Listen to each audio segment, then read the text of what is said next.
And then later on, as I discovered, the furry element also heightens it for me. Because if you you make some normal art that's good, I'm like, that's good art. You make some fantasy art that's good, and I'm like, hey, I like that. That's really good, even if it's the same quality. Now you make some furry art, and it's just like, okay, that's yes. And it's like, why should it be any better? I don't know. Why does a Star Wars geek like Star Wars? Why does a Trekkie become a Trekkie? We have our own interests.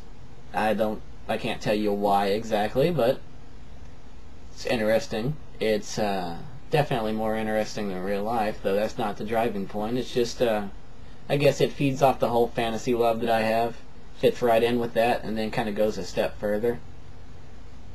But, he told me all of this, and I started getting into the clean art side of it and looking into it a little bit more.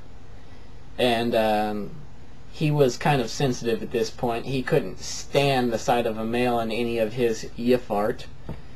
So I actually ventured into the area of yiff art specifically to give him several good pictures that he would like, followed by a picture that would wreck his day. And he hated me for that.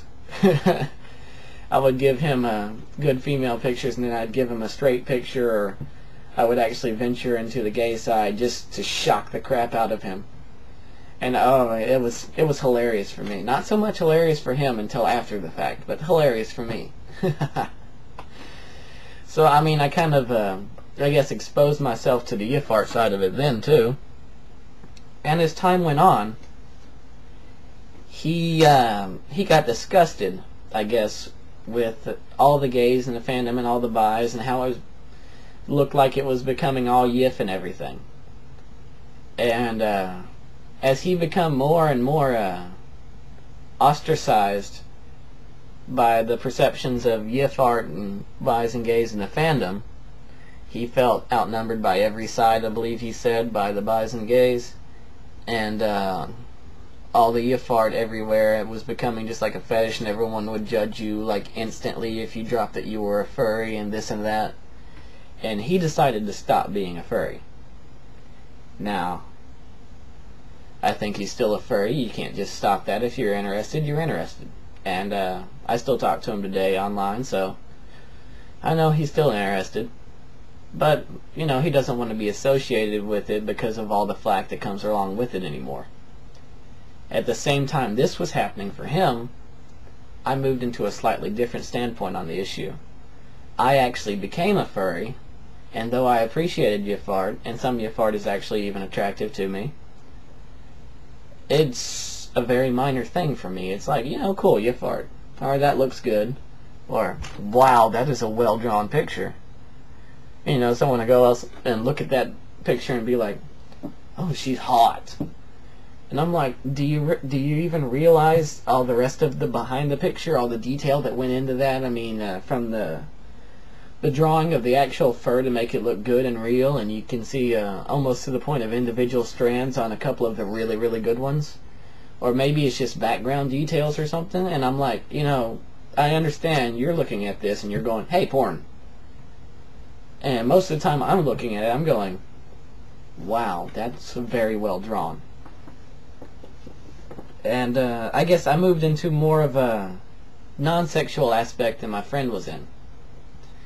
So I became more of the concept of furry is cool, the art behind furry is cool, the stories and all that, and then you can see the interrelation with real life fantasy and all that kind of thing going on, because it's included in movies and books and such. So I moved into that stage. And that was, it was all freaking cool. And he moved out of it.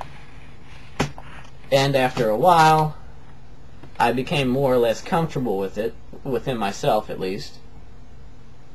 And, furry was just a thing. I was a furry, I didn't care. But I was still scared of actually letting anyone else know. Then I picked up a girlfriend one day that I eventually showed this to.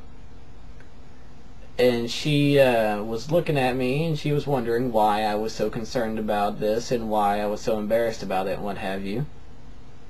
She asked me that, and I thought about it, and I couldn't come up with any reason. And thus I've made the transition to where I stand today. I go out, occasionally I wear a furry shirt. If something directly related pops up in a conversation, I'll talk about it. I'll let people know that I'm a furry. I'm not going to jump out and say, you know, hey, here I am a furry. I'm not shoving it in people's faces. That's not cool. But I'll go out and, like I say in my how you can help the furry fandom video, I passively spread information. And just unexpected of me, I started a string of videos here. So there you go. Way in depth. No one probably cares, but that's how I became a furry.